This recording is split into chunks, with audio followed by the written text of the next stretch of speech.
Hi అండి, నమస్తే. ఈరోజు కూడా ఒక మంచి వీడియో అండి. ఈ వీడియో ఉదయం నుంచి నేను 10 గంటల వరకు ఏం పని చేసుకున్నానని చూపిపోతున్నాను. ఫస్ట్ లేచాక నేను వాటర్ కాసుకున్నానండి. వాటర్ కాసి చెమ్ములో పోసుకొని తర్వాత కొన్ని వాటర్ ఉండిచ్చి వేడి నీళ్ళే దాంట్లో టీ పొడి 2 స్పూన్లు వేసాను. అది మరుగుతూ ఉంది టీకి. ఇంకెక్కడైతే నేను ఎప్రెష్ కలుపుకుంటున్నానండి. రోజు ఉదయాన నేను ఈ ఎప్రెష్ అయితే తాగుతానండి. ఇది హెల్త్కి చాలా మంచిదండి. దీంట్లో ఉన్న పొడి మామూలుగా చెక్క, మొగ్గ, లవంగాల పొడి అంటారు కదా, అదండి పొడి. మనం మామూలుగా కూడా వేసుకొని తాగొచ్చు. తర్వాత నేను నైటే బాదం పప్పు, జీడిపప్పు, డ్రై ఫ్రూట్స్ అన్నీ నానబెట్టాను. అవి కొన్ని మా ఆయన అయితే కొన్ని ప్లేట్లో వేసుకుంటున్నాడు, నాకు కొన్ని ఉంచుతున్నాడు. ఆయనకి టీ ఇచ్చేసాను, తేనె వేసేసి కలిపి టీ ఇచ్చేసాను. ఆ టీ ఆ పప్పులు ఎతకపోయి తింటాడండి ఆయన.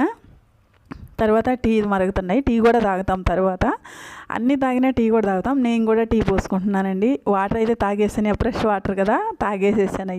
అవి తాగినాక మళ్ళీ టీ కూడా తాగుతాను. అలవాటు. అప్పుడప్పుడు తాగాలనుకుంటే తాగుతా, లేదు వద్దనుకుంటే సరిపెట్టేసుకుంటానండి. ఖచ్చితంగా తాగాలని ఏం లేదు.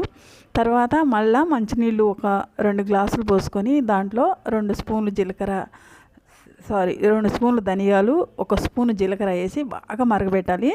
ఇవైతే మా అబ్బాయి తాగుతాడండి. చూడండి, గ్లాసు నిండా వేసిచ్చాను.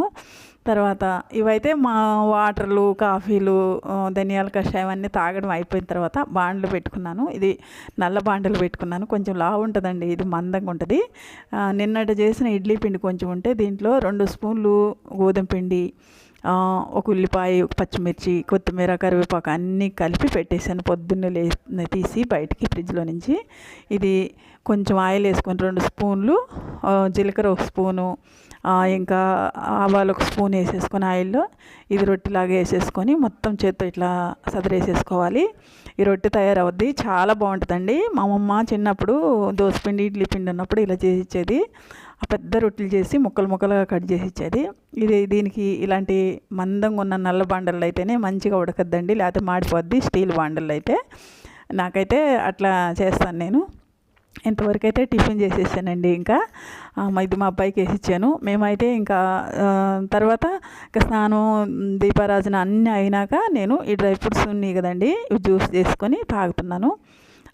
తర్వాత వంట చేస్తున్నాను. వంట చేసేటప్పుడు నిన్న తెచ్చిన చేపలు ఉన్నాయి, ఆదివారం రోజు తెస్తే అన్నీ అల్లం పేస్టు, కారం, ఉప్పు అన్నీ వేసి కలిపి పెట్టాను. ఆ చేపలు అయితే ఫ్రై చేసేసి పప్పుచారు చేశాను.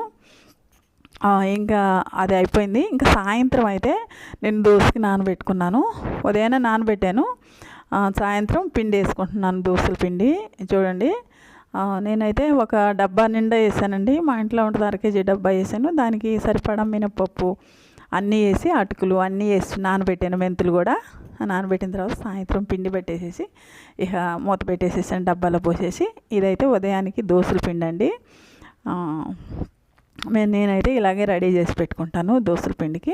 తర్వాత దోశపిండి వేసేసిన తర్వాత గిన్నెలన్నీ కూడా చాలా ఉన్నాయి, కడిగేసేసాను. కానీ నైట్ అయితే స్టవ్ కానీ గిన్నెలు కానీ అన్నీ కడిగేసేసానండి. నా పని అంతా ఈరోజు అప్పుడప్పుడు చేసుకున్న పనులన్నీ ఇవేనండి. మీరైతే ఎలా చేస్తారో కామెంట్ చేయండి. ఇదేనండి ఈరోజు వీడియో. నచ్చితే లైక్ చేసి, షేర్ చేసి తప్పకుండా సబ్స్క్రైబ్ చేసుకోండి. ఓకేనండి, బాయ్.